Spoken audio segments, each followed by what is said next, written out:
Today's date is January 2nd, 2025, and the time is 3:11.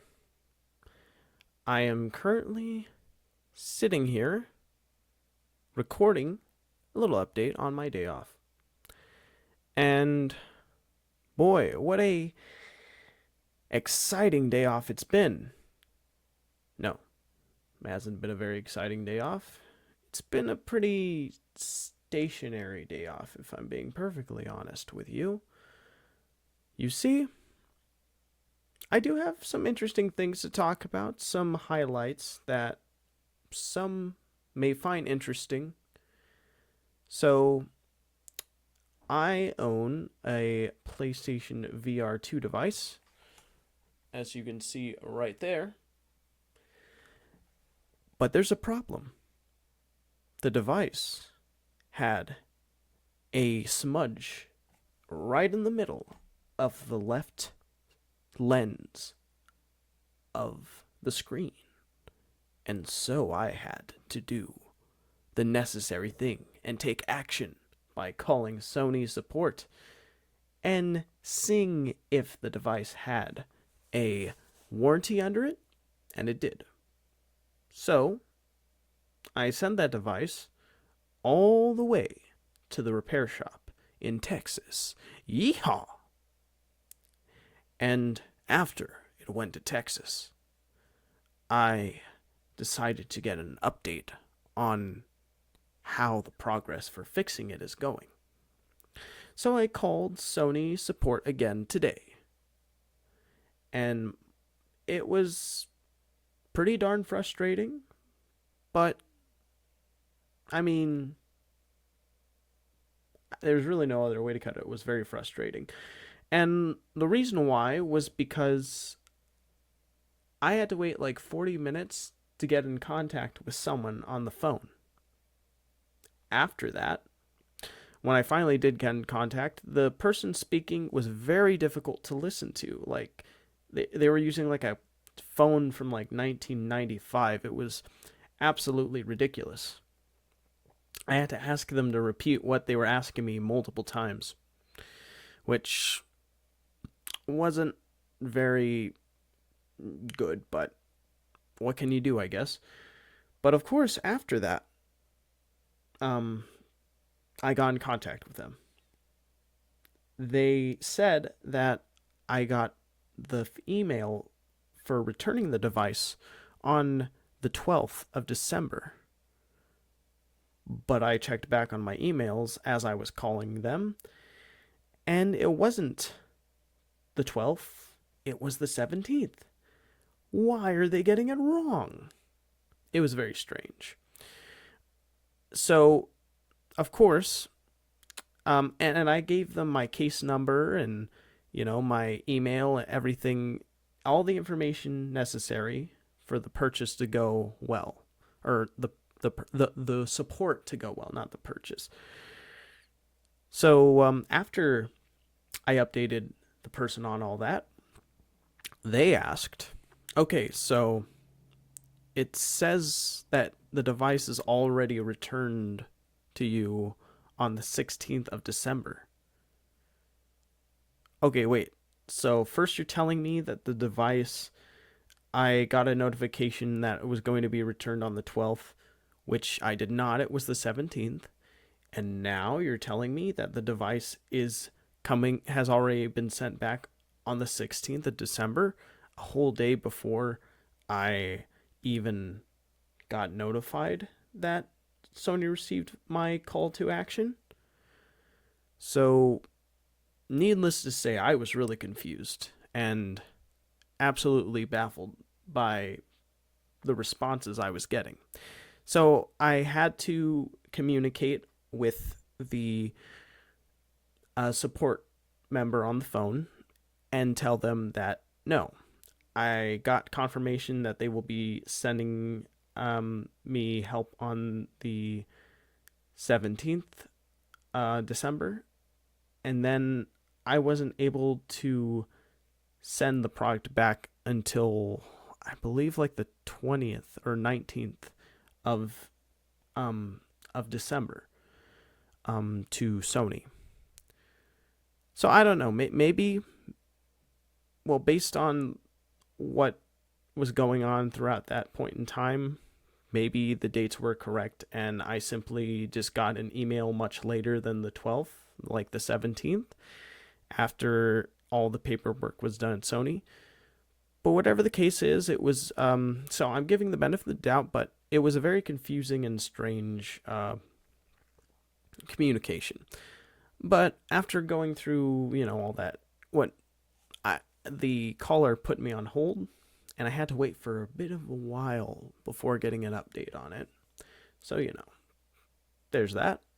But finally, when I did get back into contact, he said that the product will be given an update in 2 days. So on January 4th, I will know when it will be returning to me. So, yeah. I mean, it's nice to know an update.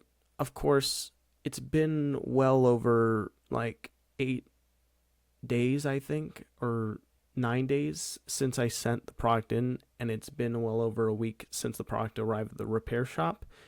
Now, of course, it was during the holidays, so I could easily imagine most of the people who work there were having time off with their families, so understandable why it's taking much longer than it probably would on a normal work week. So, yeah, we'll give them props there for that. Or understanding, I guess.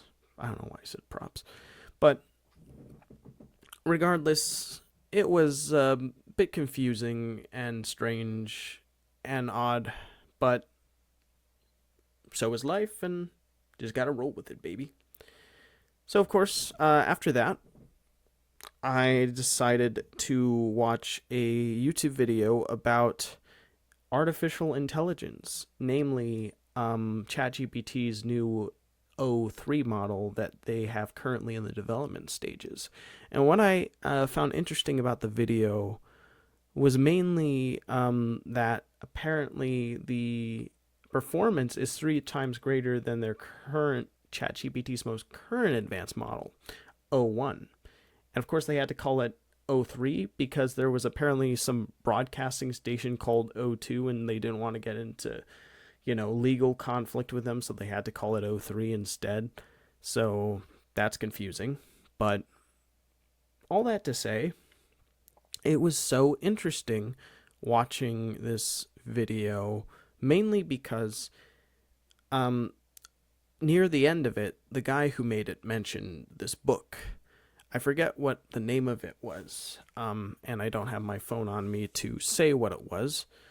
Hold on, let me look in my search history to get a good idea of what it was called really quick. Oh gosh, where is it?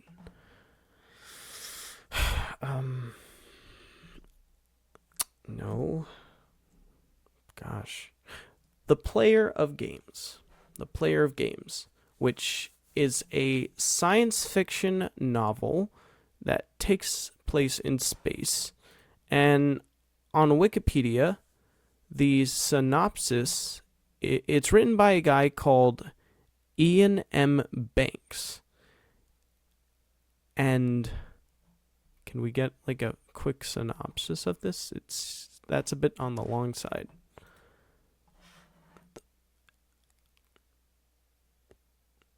Oh man, I just want a quick summary. Can I get a quick summary?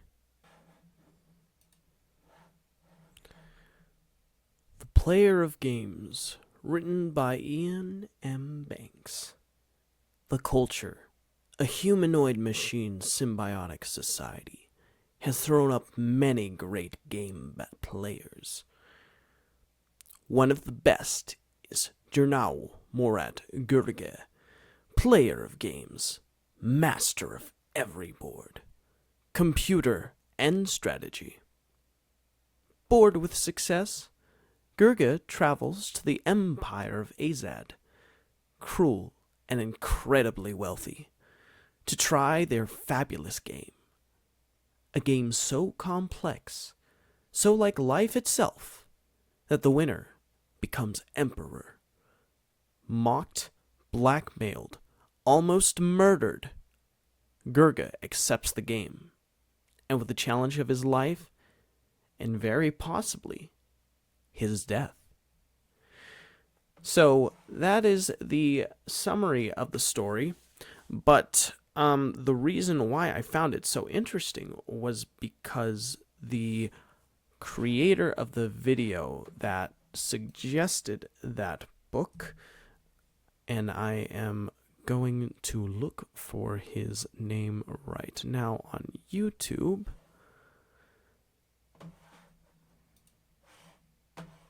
Is Dr. Waku from the video O3, Pushing the Boundaries of AGI and of Coding. And what sold me on the video